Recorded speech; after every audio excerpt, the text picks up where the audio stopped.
Hello everyone, welcome back to my channel. So hope so you are doing very well for your NORCET preparation. So as I told you earlier, I have started NORCET PYQ series now. Okay so मेरी एक MRP series चल रही है plus NORCET mock test mini mock test series चल रही है and साथ ही साथ मुझे फील हुआ कि बहुत सारे बच्चे जो है वो PYQ नहीं कर पा रहे and doing PYQ is very important because of that you get to know कि हाँ which all the topic are important and जो भी आपने पढ़ा है वो आप लाइक अप्लाई कर पा रहे हो कि नहीं कर पा रहे हो, मतलब कि जो नॉर्सेट में जिस टाइप के MCQ आते हैं वो आप वैसा सॉल्व कर पाते हो कि नहीं कर पाते हो. So it is very important to solve the PYQ, right. So I have started the PYQ series and today is the part 1. So start करते हैं with the session. That is the first question is the priority nursing assessment in the first 24 hours after the admission of the patient with thrombotic cerebrovascular accident. A. Pupil size and pupillary response, B. cholesterol level, C. echocardiogram, D. bowel sound. So इन्होंने क्या पूछा है कि एक patient है जिसको क्या हुआ है, थ्रोम्बोटिक सेरेब्रोवास्कुलर एक्सीडेंट हुआ है. So you know cerebrovascular accident दो तरीके का होता है, एक हमारा होता है स्कीमिक स्ट्रोक, एक हमारा होता है हेमरेजिक स्ट्रोक, राइट. सो स्कीमिक में या तो थ्रोम्बस हो सकता है या फिर एम्बोलिज्म की वजह से हो सकता है, ठीक है ना. सो इसमें किसकी वजह से हुआ, थ्रोम्बोटिक सेरेब्रोवास्कुलर एक्सीडेंट हुआ है, ठीक है ना. सो उन्होंने पूछा है कि द प्रायोरिटी नर्सिंग, ठीक है ना. सो ये हमारा प्री का पेपर है, नॉर्सेट प्री का पेपर है. सो नॉर्सेट प्री में भी प्रायोरिटी सिनेरियो बेस्ड MCQ आता है. Okay, so please mind that. So priority nursing assessment in the first 24 hours after the admission of the patient with thrombotic cerebrovascular accident क्या होगा, pupil size and pupillary response, cholesterol level, ECG या फिर bowel sound करोगे. तो it is very simple question. देखो cerebrovascular accident हुआ है, so there is very high chance कि क्या हो सकता है, सेरेब्रल एडिमा होगा, है ना. सेरेब्रल एडिमा हो सकता है, सेरेब्रल एडिमा हो सकता है, ICP इंक्रीज हो सकता है, ठीक है ना. एंड थ्रोम्बोटिक सेरेब्रोवास्कुलर एक्सीडेंट है, थ्रोम्बस जो है वो हो सकता है कि हेमरेज भी हो जाए, वहां पे उस एरिया में हेमरेज भी हो सकता है. सो बिकॉज ऑफ दैट हमें ना पेशेंट का the most important thing A, B, C वो तो है ही है प्रायोरिटी, तो हमेशा प्रायोरिटी रहेगी. एयरवे, ब्रीदिंग, सर्कुलेशन, इसके साथ साथ हमें पेशेंट का न्यूरोलॉजिकल स्टेटस भी चेक करना है. न्यूरोलॉजिकल स्टेटस में क्या क्या, first GCS that is the level of consciousness and second is the pupillary response. तो अगर पेशेंट का जो GCS है वो डिप होगा, लेट सपोज पेशेंट M6 था, पेशेंट ड्रॉजी हो जाता है, इट मींस कि या तो ब्लीड हो गया है या फिर और एरिया में स्कीमिक होने लगा है, ICP बढ़ने लगा है, एडिमा होने लगा है ना. सो हमें अर्ली फाइंडिंग करना है. अगर हम पेशेंट को अर्ली हम क्या करते हैं, अर्ली पेशेंट का GCS, pupillary response plus vitals check करते हैं. तो अगर पेशेंट में कुछ भी चेंजेस होता है, लेट सपोज प्यूपिलरी जो रिस्पॉन्स है वो नॉन रिएक्टिव टू लाइट हो जाता है, एनाइसोकोरिया हो जाता है, तो हम अर्ली फाइंडिंग करेंगे तो फटाफट CT स्कैन कर सकते हैं, फटाफट फाइंड कर सकते हैं कि क्या हो रहा है चेंजेस. जो भी चेंजेस होगा, ब्लीड हो रहा है तो हम लाइक सर्जरी के लिए पोस्टेड कर सकते हैं या फिर कुछ भी कंजर्वेटिव मैनेजमेंट कर सकते हैं. सो it is something very important कि हमें अर्ली फाइंडिंग करना है, अर्ली डिटेक्ट करना है. सो अर्ली डिटेक्ट में हमें क्या करना है, पेशेंट का A, B, C मॉनिटर करते रहना है, प्लस हमें पेशेंट का न्यूरोलॉजिकल स्टेटस मॉनिटर करते रहना है. तो न्यूरोलॉजिकल स्टेटस में क्या आएगा, GCS आएगा, प्यूपिलरी रिस्पॉन्स आएगा और एक हम आजकल करते हैं दैट इज NIHS स्कोर, है ना. सो NIHS स्कोर, सो ये सारी चीजें हमें करनी है. तो क्वेश्चन में क्या बोला है, pupil size and pupillary response, cholesterol level, echocardiogram, bowel sound. तो आंसर क्या होगा, pupil size and pupillary response is the like priority nursing assessment. क्योंकि प्यूपिलरी अगर चेंज होगा, let's suppose non reactive to light हो गया, अनाइसोकोरिया होगा, इट मींस कि कुछ भी चेंजेस हो रहा है ब्रेन में, ब्रेन हर्निएशन हो सकता है, ICP इंक्रीज हो सकता है. सो हम अर्ली अपना इंटरवेंशन कर सकते हैं ना. कोलेस्ट्रॉल लेवल इंपॉर्टेंट है but it is not the priority. Again ECG important है in case of embolic stroke, है ना. सो हमें कार्डियक का कुछ फाइंड करना है तो ECG is important but not the priority. And again बॉबल sound is not like that much priority. तो आंसर क्या होगा, A is the most important, ठीक है ना. सो अगर GCS हो तो बहुत ज्यादा प्रायोरिटी हो जाता है. तो GCS हो गया, प्यूपिल हो गया, ये ज्यादा इंपॉर्टेंट है इन the first 24 hours of the admission of the patient with thrombotic या फिर हेमरेजिक स्ट्रोक, ठीक है ना. So answer is A. Coming to the second question, that is labor room nurse noted the finding in one of her primary gravid client as cervical dilation 5 cm, fetal station -1 cm and effacement जो है वो 50% है, ठीक है. Based upon the findings, nurse should understand that her client in which phase of labor it is very simple question. So हमने देखा था जो फर्स्ट स्टेज होता है उसमें हमारा एक लेटेंट फेस होता है, एक्टिव फेस होता है और ट्रांजिशन फेस होता है, लैट जिसको बोलते हैं, ठीक है ना। सो इसमें बेसिकली जो प्राइमरी स्टेज है ना, उसमें बेसिकली क्या होता है, प्राइमरी में बेसिक पेशेंट जो क्या होता है, बेसिकली सर्वाइकल डायलेशन होता है ना, सर्वाइकल का फुल डायलेशन होता है, सर्वाइकल डायलेशन होता है ना, full dilation that is 10 centimetre तक। सो इनमें उन्होंने बोला कि सर्वाइकल डायलेशन 5 सेंटीमीटर है, तो उन्होंने पूछा है कि nurse should understand that her client in which phase of labour. So किस फेज में है, so this is the active phase, क्योंकि लेटेंट फेज क्या होता है, अप टू 0 to 4 सेंटीमीटर को हम लेटेंट फेज बोलते हैं। ट्रांजिशन फेज जो है दैट इज 7 to 10 सेंटीमीटर है ना। एंड जो हमारा एक्टिव फेज है वो 4 to 7 के बीच में आता है। और एक्सपल्सिव फेज क्या है, expulsive phase is the second stage of labour, जिसमें बेबी बाहर आता है, ठीक है ना। So second stage is expulsive phase. And according to WHO भी जो पार्टोग्राफ हम कब से प्लॉट करने स्टार्ट करते हैं, after 5 centimetre of dilation, that is the active phase. जब एक्टिव फेज स्टार्ट होता है तो हम पार्टोग्राफ पे चार्टिंग करने स्टार्ट करते हैं, तो 5 सेंटीमीटर डायलेशन के बाद स्टार्ट करते हैं, जब एक्टिव फेज स्टार्ट हो जाता है। तो 5 सेंटीमीटर है, it means it is in active phase में है। तो आंसर क्या होगा, B is the correct answer. तो देखो कितना सिंपल टाइप ऑफ क्वेश्चन आता है, अगर आपने अपना कॉन्सेप्ट स्ट्रॉन्ग कर रखा है, चीजों को अच्छे से पढ़ रखा है, तो आप बहुत इजिली इस तरीके के MCQ कर सकते हो, बहुत इजिली वे में कर सकते हो ना। ओके, थर्ड क्वेश्चन है, which of the following is once a week contraceptive pill. Very important. देखो जो कॉन्ट्रासेप्टिव है ना, in community health nursing the contraceptive topic is something very very very important. मतलब कि इट इज 110% श्योर कि एक MCQ तो आना ही आना है, बिल्कुल कंफर्म्ड है।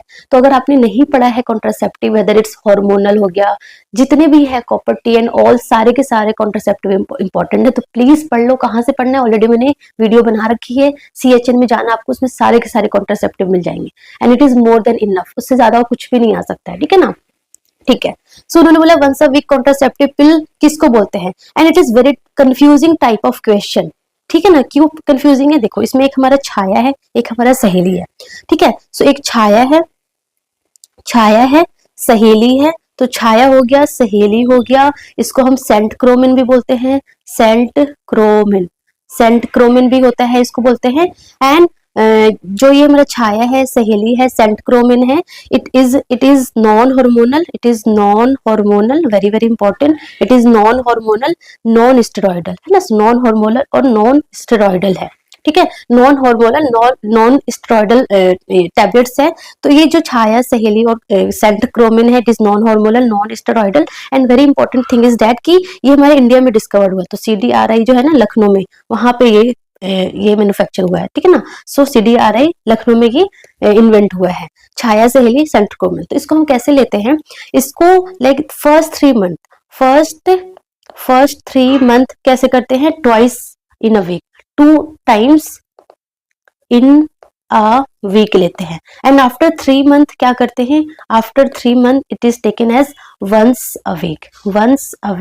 एंड बिकॉज ऑफ दैट हम इसको बोलते हैं वंस अ वीक कॉन्ट्रासेप्टिव, ठीक है ना। बट क्वेश्चन आया कि छाया और सहेली में कौन सा आंसर होगा, तो B is the correct answer, Saheli. Because Saheli basically जो हमारी गवर्नमेंट है वो सप्लाई करती है, सहेली का ही एक और उसी का ब्रांड आ गया, दैट इज छाया, वो सेकेंड है, बट सहेली is more accurate answer according to the option, ठीक है ना। So B is the correct answer. Coming to Mala N and Mala D. So Mala N and Mala D क्या है, ये भी दोनों सेम ही है। Mala N and Mala D both are same, Mala N and Mala D both are same, ठीक है। दोनों में जो कॉम्पोजिशन है that is same, that is की लेवोनॉर्जिस्टेरोल होता है, डेट इज 0.1 mg, और इसमें हमारा इथेनॉल एस्ट्राडायोल होता है, डेट इज 0.03 mg होता है, ठीक है ना। प्लस इसमें ये जो है ना, ये टैबलेट ना हम कैसे लेते हैं, 21 डेज तक ये टैबलेट लेते हैं, प्लस उसमें 7 जो टैबलेट होता है ना, वो आयरन फेरस फ्यूमेरेट का होता है, ठीक है ना। सो ये डेली लिया जाता है। सो 21 टैबलेट डेली लेंगे, एंड देन 7 डेज लास्ट के हम आयरन फ्यूमेरेट वाला टैबलेट लेंगे, तो उसमें टोटल 28 टैबलेट होता है, ठीक है ना। सो डेली लिया जाता है इसको, that is Mala N and Mala D. So Mala N मतलब लो कॉस्ट, तो ये फ्री मिलता है, तो free supply by the government of India, तो इंडिया इसको फ्री सप्लाई करती है। एंड माला डी को थोड़ा पैसे लगते हैं। So that is Mala and Mala D, both are same, ठीक है ना। सो ये हुआ हमारा इसके बारे में। So which of the following is once a week contraceptive, that is the Saheli, ठीक है। अगर सहेली नहीं होता, छाया होता तो छाया आंसर करना था। Mala D and Mala N both are same, ठीक है। वेरी सिंपल, वेरी बहुत सिंपल टाइप का ये क्वेश्चन था। एंड प्लीज कॉन्ट्रासेप्टिव पढ़ के जाना अच्छे से, ठीक है ना। ओके, कमिंग टू सेकंड, अगर आपको कॉन्ट्रासेप्टिव में कंफ्यूजन है कि सारा कैसे पढ़ना है तो आप मुझे मैसेज कर दो, मैं उसका लाइक एक मर्ज वीडियो बना दूंगी एंड लाइक जो इंपॉर्टेंट पॉइंट है वो सारा बता दूंगी, सो दैट आप एटलीस्ट वो वीडियो पढ़ सकते हो। अदरवाइज आपने पढ़ रखा है देन वेल एंड गुड, ठीक है। Coming to next question, that is which of the following is live attenuated vaccine. Live attenuated vaccine, inactivated polio vaccine, that is IPV, measles, MMR, C hepatitis, B vaccine and D is the influenza vaccine. तो इसमें से कौन live attenuated vaccine है, and it is also the very important question.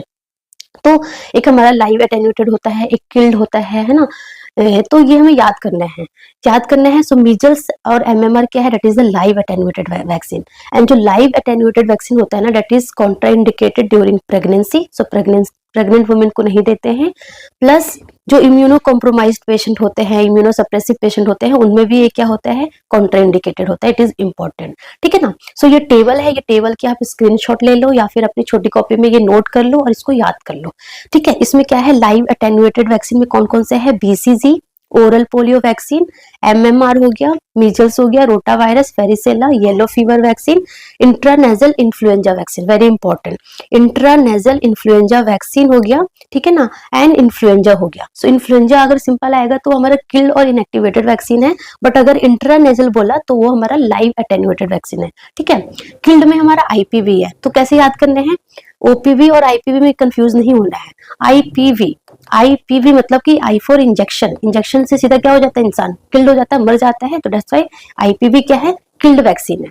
OPV oral है, oral से जल्दी मरता नहीं इंसान है, तो oral is a live vaccine है, जिंदा वैक्सीन है, ऐसे याद करना, मतलब ऑपोजिट याद करना है, ठीक है ना। मतलब याद करने का ट्रिक बता रही मैं। OPV is live and IPV is the killed vaccine, confusion नहीं होना है।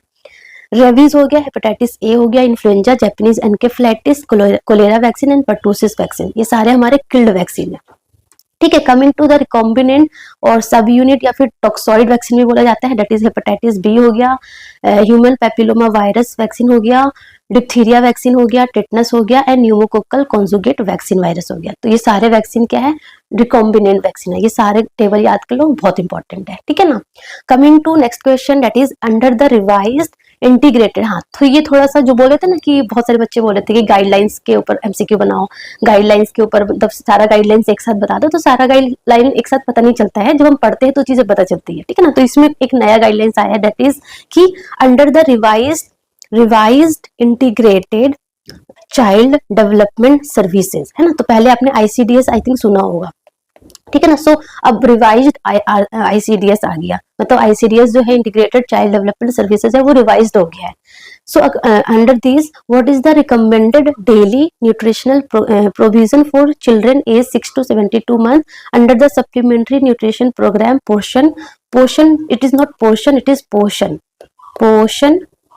2.0। तो देखो, सबसे पहले तो हमें ये पढ़ना है कि जो हमारा रिवाइज्ड जो हमारा ICDS है ना, that is integrated child development services. So integrated child development services now converted to, मतलब अभी किस में मर्ज हो गया, दैट इज सक्षम आंगनवाड़ी, मिशन सक्षम आंगनवाड़ी एंड ये लाइक हाल फिलहाल में ही हुआ है, बहुत रिसेंटली ही हुआ है। एंड बेसिकली जो प्रॉपरली इंप्लीमेंट है वो मार्च में ही होगा, मार्च 2026 में होगा। सो अगेन यहाँ से MCQ आ सकता है, ठीक है ना। सो सक्षम आंगनवाड़ी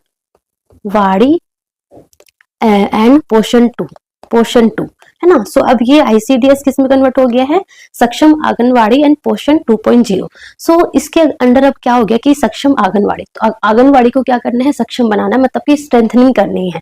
सो फर्स्ट इसका ऑब्जेक्टिव क्या है, दैट इज आंगनवाड़ी को हमें क्या करना है, आंगनवाड़ी की जो सर्विसेज है उसको स्ट्रेंथन करनी है। सो आंगनवाड़ी सर्विसेज को क्या करना है, स्ट्रेंथनिंग करनी है। तो यू नो कि आंगनवाड़ी में क्या क्या चीजें होती है, सबको पता है। आंगनवाड़ी में लाइक न्यूट्रिशन देते हैं, pre and non formal education देते हैं, हेल्थ एजुकेशन भी देते हैं, इम्यूनाइजेशन भी देते हैं, हेल्थ चेकअप भी करते हैं, रेफरल सर्विसेज भी करते हैं। तो वो सारी सर्विसेज को और अच्छे से स्ट्रेंथनिंग कर दिया गया है, बेसिकली डिजिटली कर दिया गया है। सो डिजिटल होता जा रहा है सब कुछ, ठीक है। उसके अलावा न्यूट्रिशनल सपोर्ट हो गया। सो न्यूट्रिशन सपोर्ट में क्या चेंजेस आया है, एंड यही से एमसीक्यू उन्होंने पूछा है। सो न्यूट्रिशन सपोर्ट में क्या चेंजेस आया है, डेट इज की 6 मंथ टू 6 ईयर, है ना, 6 मंथ टू 6 ईयर हो गया हमारा। और एक हो गए जो हमारे माल नरिश्ड बच्चे होते हैं, है ना, माल नरिश्ड बच्चे हो गए। एंड एक हमारे हो गए प्रेग्नेंट वुमेन हो गए, नरिशिंग वुमेन हो गए, जो लैक्टेटिंग वुमेन होती है वो हो गए, है ना। और द इम्पोर्टेंट थिंग कि इसमें ना अब एडोलेसेंस गर्ल्स को भी ऐड कर लिया गया, एडोलेसेंट गर्ल को भी ऐड कर लिया गया, that is 11 to 18 years of girls को भी ऐड किया गया है। So that is the important, है ना। सो ये इम्पोर्टेंट है, ये इसमें अभी ऐड हुआ है, ठीक है।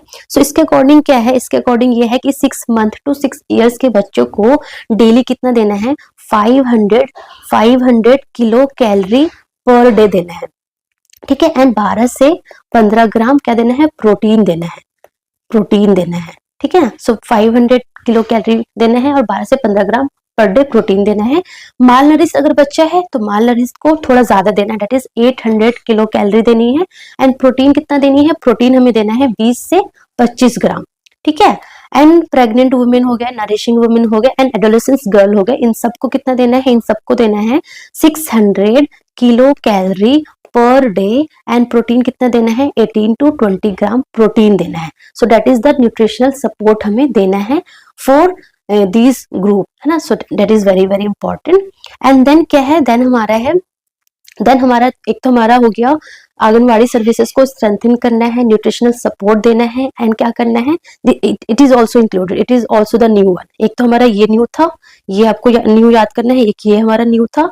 एंड सेकेंड हमारा ये वाला पॉइंट न्यू है, डेट इज की हमें अर्ली क्या करना है, early childhood care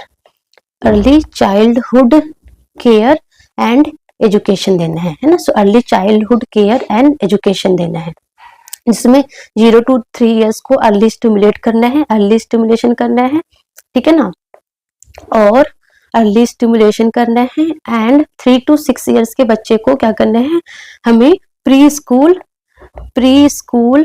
plus non formal education देना है, ठीक है ना। सो ये न्यू इंक्लूड हुआ है, ठीक है। उसके अलावा और इसमें क्या इंक्लूड हुआ है कि आंगनवाड़ी इंफ्रास्ट्रक्चर पे भी अब ध्यान देना है, ठीक है ना। सो आंगनवाड़ी, क्योंकि आंगनवाड़ी आपने देखा होगा अपने घर के आसपास कितने गंदे तरीके से है उसको लाइक मेंटेन करके रखते हैं। सो आंगनवाड़ी इंफ्रास्ट्रक्चर को भी मेंटेन करके रखना है। सो आंगनवाड़ी इंफ्रास्ट्रक्चर में like water, sanitation, air, kitchen भी, मतलब कि आंगनवाड़ी में एक प्रॉपर किचन का स्पेस भी होना चाहिए, प्रॉपर लाइटनिंग होनी चाहिए, है ना। ये सारी चीजें पे ध्यान दिया गया है, ठीक है। उसके अलावा और क्या चीज दिया गया है, the very very important thing is की एडोलेसेंस, जो एडोलेसेंस है ना, एडोलेसेंस का न्यूट्रिशन तो हुई है, न्यूट्रिशन के साथ साथ like iron, folic acid supplementation, जो कि पहले भी किया करते थे, हेल्थ चेकअप हो गया, ठीक है ना, स्किल सिखाना है, एजुकेशन देना है, तो ये सब पहले भी इंक्लूड था। तो इसी को और अच्छे से स्ट्रेंथनिंग करनी है, कैसे करनी है, बाय टेक्नोलॉजी। सो टेक्नोलॉजी अच्छे से एडवांस करनी है, बायोमेट्रिक, फेस बायोमेट्रिक होगा, है ना, फेस बायोमेट्रिक होगा, प्लस डिजिटल ट्रैकिंग होगी। सो ये सारी चीजें न्यू ऐड की गई है इन दिस पोषण 2 एंड सक्षम आंगनवाड़ी में, ठीक है ना। So that is the important thing. तो इन्होंने बोला है कि for 6 to 72 month under the supplementary nutrition programme Poshan 2 में क्या देंगे, दैट इज 500 कैलोरीज प्लस 12 से 15 ग्राम प्रोटीन देंगे। So B is the correct answer, B is the correct answer, ठीक है ना। बी क्या हो गया, करेक्ट आंसर हो गया। Okay, coming to the next question, that is, देखो कितना सिंपल टाइप का क्वेश्चन था। वैसे जो आईसीडीएस प्रोग्राम में ये सारी चीजें पहले से ही मिल रहा था, तो वही चीजें हैं, बस उसको मर्ज कर दिया गया है किसी और प्रोग्राम में, ये बस चेंजेस हुआ है। एंड कुछ न्यू चीजें उसमें इंक्लूड हो गई, जैसे कि एडोलेसेंस को इंक्लूड कर दिया, ये सारी चीजें हुई है, ठीक है ना। सो चीजें वही है, जब कुछ भी न्यू गाइडलाइंस आती है ना, तो उसमें थोड़ा बहुत चेंजेस होता है, बाकी रहती है ओल्ड ही, बस थोड़ा डेट चेंज हो जाता है, थोड़ा उसमें और न्यू चीजें ऐड कर देते हैं, उसको स्ट्रेंथनिंग कर देते हैं, तो ये सारी चीजें होती है। बाकी आपने जो पढ़ रखा है दैट इज गुड, बस एमसीक्यू अच्छे से प्रैक्टिस करो, रिवीजन अच्छे से करो। एंड जब आप रिवीजन करोगे ना, जब आप एमसीक्यू प्रैक्टिस करोगे तो अपने आप आपको पता चल जाएगा कि हाँ पहले ये चीजें थी, अब थोड़ी सी ये चेंजेस हो गई है, ठीक है ना।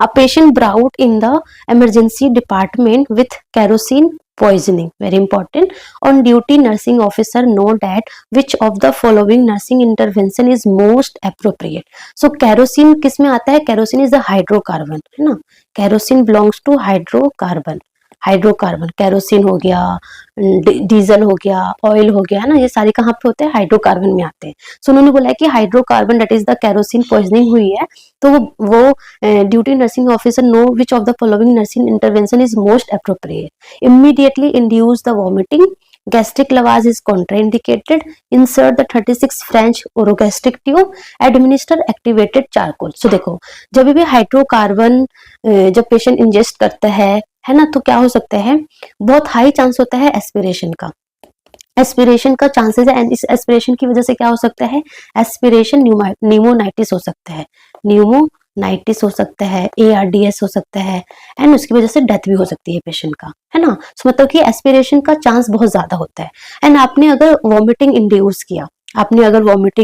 किया, है ना, या फिर आपने लवाज किया, है ना, लवाज किया, तो इसकी वजह से क्या है कि और ज्यादा एस्पिरेशन के चांसेस है। तो इसलिए हाइड्रोकार्बन में कभी भी अगर पेशेंट हाइड्रोकार्बन कंपाउंड ले लेता है तो कभी भी हमें वॉमिटिंग इंड्यूस नहीं कराना है, लवाज गवाज नहीं करना है, ठीक है ना, it is contraindicated, very very important. And also in acid and alkali में भी, अगर पेशेंट ने एसिड या फिर अल्कलाई अगर इंजेस्ट कर लिया है तो भी हमें वॉमिटिंग इंड्यूस नहीं करवाना होता है, लवाज गवाज कुछ नहीं करना होता है, ठीक है ना। प्लस इन्होंने बोला तो ये तो हमारा गलत हो गया, इमीडिएटली इंड्यूस द वॉमिटिंग गलत है, इंसर्ट 36 फ्रेंच ओरोगैस्ट्रिक ट्यूब ये भी बिल्कुल गलत है, दोनों से एस्पिरेशन होने के चांसेस है। Coming to D, administer activated charcoal, again क्योंकि ये हाइड्रोकार्बन है, चारकोल में अच्छे से एब्जॉर्ब नहीं हो पाएगा तो कोई फायदा नहीं है चारकोल देने का, तो ये और उसकी वजह से और एस्पिरेशन भी हो सकता है, तो ये भी गलत हो गया। गैस्ट्रिक लवाज इज कॉन्ट्राइंडिकेटेड जो कि है, सो आंसर क्या होगा, B is the correct answer, ठीक है ना। सो बेसिकली अगर पेशेंट एसिड अल्कलाई या फिर गैस ये कैरोसिन पॉइजनिंग का आता है तो हमें बेसिकली पेशेंट को मॉनिटर करना होता है, पेशेंट का एयरवे, ब्रीदिंग, सर्कुलेशन मॉनिटर करना है, पेशेंट को ऑक्सीजन सपोर्ट देना है, पेशेंट का लाइक कफ हो गया, चेस्ट वो शॉर्टनेस ऑफ ब्रेथ हो गया, डिसैचुरेशन, ये सब चीजों के लिए हमें मॉनिटर करते रहना है पेशेंट को, ठीक है ना। वॉमिटिंग वगैरह इंड्यूस नहीं करना है, गैस्ट्रिक लवाज वगैरह नहीं करना है, ठीक है। उसके अलावा पॉइजनिंग वेरी इंपॉर्टेंट है, पॉइजनिंग से डायरेक्टली एक MCQ आता है, इसलिए मैंने यहाँ पे आपको सारी पॉइजनिंग लिख रखी है, जैसे कि ऑर्गेनोफॉस्फेट पॉइजनिंग हो या फिर कार्बामेट पॉइजनिंग हो, तो इसका ड्रग ऑफ चॉइस क्या है, दैट इज एंटीडोट क्या है, एंटीडोट इज एट्रोपिन, है ना, atropine is the antidote for organophosphate और carbamate poisoning. PCM that is the paracetamol, so paracetamol की अगर पॉइजनिंग होती है तो हम क्या देते हैं, सबको पता है, N-एसिटाइल सिस्टीन, N-एसिटाइल सिस्टीन, अगर पता नहीं है तो प्लीज अपनी छोटी नोटबुक में लिख लो एंड याद कर लो। बेंजोडाइजिपिन की पॉइजनिंग होगी तो क्या देंगे, फ्लूमाजेनिल हो गया। ओपियोइड सबको पता है, बच्चों को पता है, दैट इज नेलेक्सोन, है ना, नेलेक्सोन हो गया।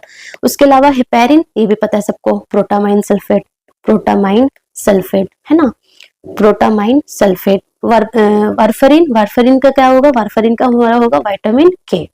आयरन डेस्फिरोक्सामाइन, है ना, डेस्फिरोक्सामाइन, ठीक है। सो ये आपको याद करना है, एंटीडोट इज इंपॉर्टेंट। आर्सेनिक का क्या है, डाइमर कैप्रोल। साइनाइड का क्या है, हाइड्रोकोबालामाइन या फिर sodium nitrite plus sodium thiosulphate, ठीक है। एंड कार्बन मोनोक्साइड का क्या है, that is 100% oxygen, 100% oxygen. And very important, cyanide poisoning या फिर कार्बन मोनोक्साइड पॉइजनिंग में एक साइन देखने को मिलता है, that is cherry red skin होता है, तो ये पता होना चाहिए आपको, ठीक है। उसके अलावा मिथेनॉल का जो एंटीडोट है, दैट इज इथेनॉल और फोमिपिजोल हो गया। डिजॉक्सिन पता है आपको, डिजीबाइंड, है ना, डिजीबाइंड। आइसोनियाजिड क्या होता है, पायरिडॉक्सिन या फिर विटामिन B6 जिसको हम बोलते हैं।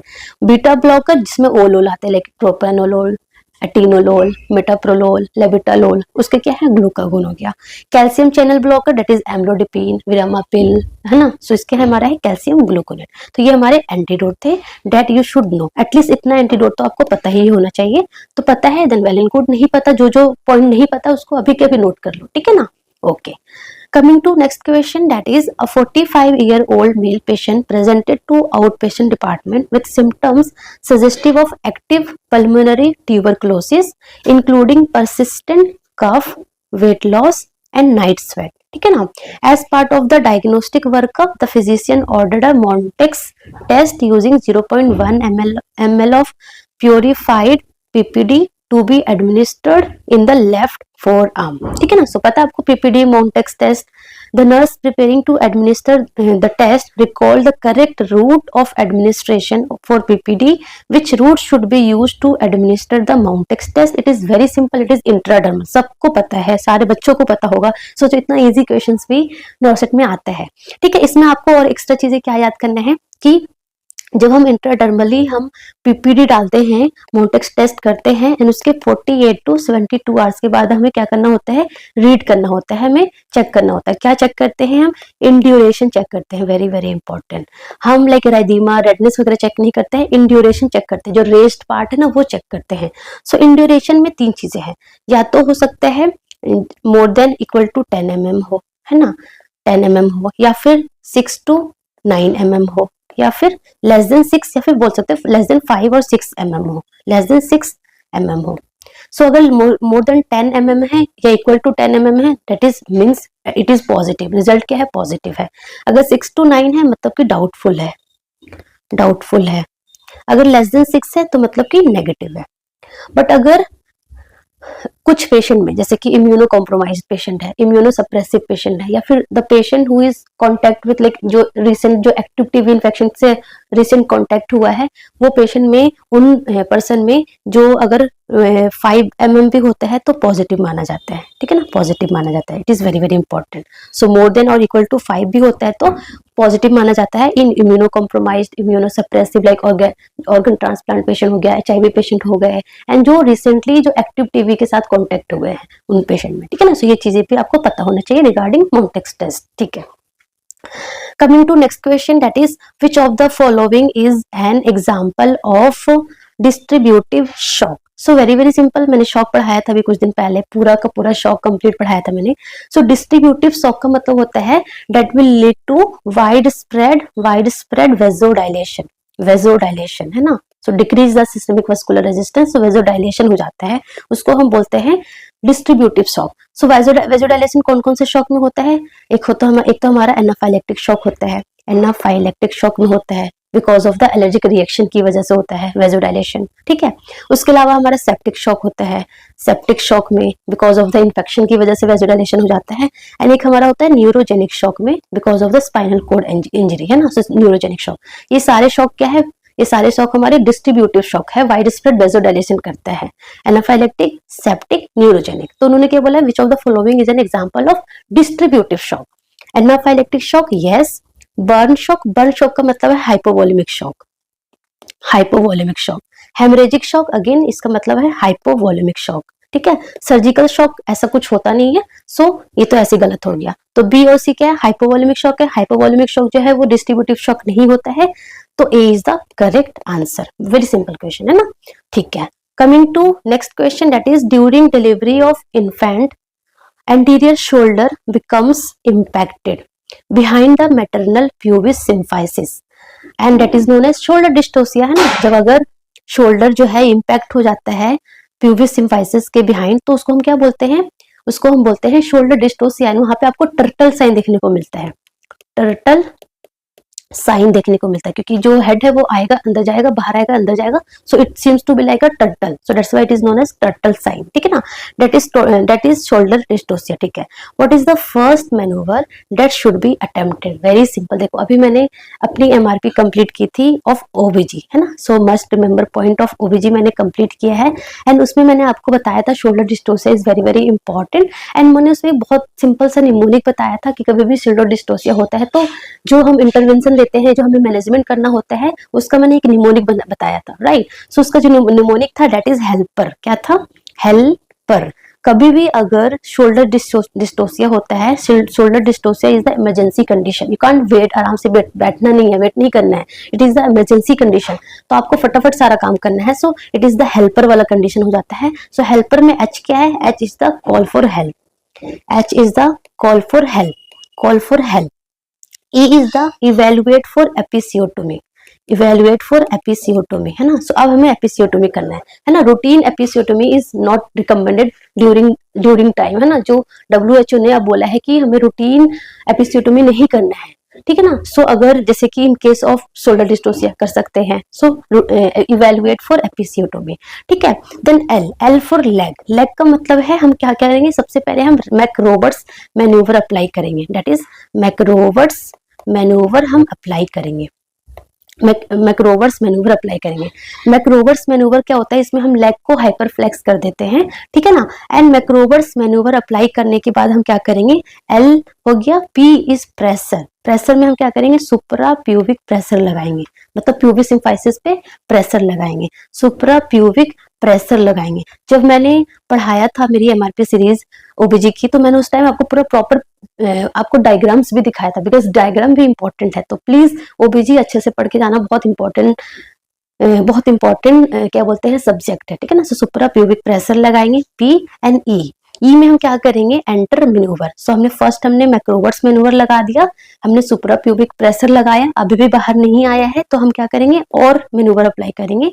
क्या करेंगे, हम उसमें रियूविन मैन्यूवर अप्लाई करेंगे, रियूविन मैन्यूवर अप्लाई करेंगे, और क्या करेंगे, वुड स्क्रू करेंगे, है ना, बेबी को रोटेट करते हैं, वुड स्क्रू करेंगे। उसके बाद एंटर मैन्यूवर कर दिया, एंड देन हम क्या करेंगे, हम करेंगे remove, R for remove posterior arm, remove posterior arm, posterior arm को रिमूव किया। एंड अभी भी बेबी बाहर नहीं आया है, तो हम मदर को हम रोल ऑन फोर लिम्ब, है ना, रोल द मदर को रोल करेंगे, मतलब चारों लिम्ब पर रोल कर देते हैं। एंड रोल करने के बाद भी अगर बेबी बाहर नहीं आता है, roll the patient on the four limb, इसको हम गास्किन मैन्यूवर बोलते हैं, गास्किन मैन्यूवर बोलते हैं, गास्किन मैन्यूवर बोलते हैं, ठीक है ना। मदर को फोर लिम्ब पे ऐसे रोल कर देते हैं। ये सारी चीजें करने के बाद अगर बेबी बाहर नहीं आता है, तो हम क्या करते हैं, वी आर डूइंग जेवेनेली मैन्यूवर। इसमें हम क्या करते हैं, वापस से बेबी को अंदर डालते हैं, एंड देन हम एलएससीएस करके बेबी को बाहर निकालते हैं। So that is very very important in case of shoulder dystocia. तो उन्होंने क्या बोला है, उन्होंने पूछा है क्वेश्चन में कि what is the first manoeuvre that should be attempted, so that is the McRoberts manoeuvre. सबसे पहले हमने क्या किया था, मैक्रोवर्स मैन्यूवर लगाया था, देन हमने सुप्राप्यूबिक प्रेशर लगाया था, देन हमने वुड स्क्रू, और हमने वुड स्क्रू मतलब would screw plus Rubin manoeuvre apply किया था, एंड देन हमने गास्किन मैन्यूवर लगाया था, ठीक है ना। सो फर्स्ट हमारा ये था, देन हमारा 3 था, एंड देन हमारा ये 4 था, ठीक है ना। ये सब कुछ करने के बाद भी नहीं आएगा, तो हम जेवेनेली मैन्यूवर करेंगे, एंड एलएससीएस के थ्रू हम बेबी को बाहर निकालेंगे, ठीक है ना। So that is the proper steps in case of shoulder dystocia, and it is a emergency condition. तो सब कुछ रेडी होना चाहिए, ठीक है ना। ओके, कमिंग टू बस यस, सो हमारा हो गया, that is the last question. मतलब हम ओनली 10 एमसीक्यू करेंगे, क्योंकि इट इज द सीरीज, तो धीरे धीरे सारा होगा। ओके, सो आई थिंक आपको सही लगा होगा, मजा आया होगा कि हाँ पीवाईक्यू करके थोड़ा कॉन्फिडेंस भी बिल्ड हुआ होगा कि ठीक है, हाँ अच्छा सा है, कर लेंगे, ठीक है। तो ये जरूर बताना मुझे कमेंट में कि आपको कैसा लग रहा है, कि हाँ इसको करने के बाद आपके अंदर क्या फीलिंग आ रहा है, कि आपसे एग्जाम में आप अच्छा कर लेंगे या नहीं करेंगे।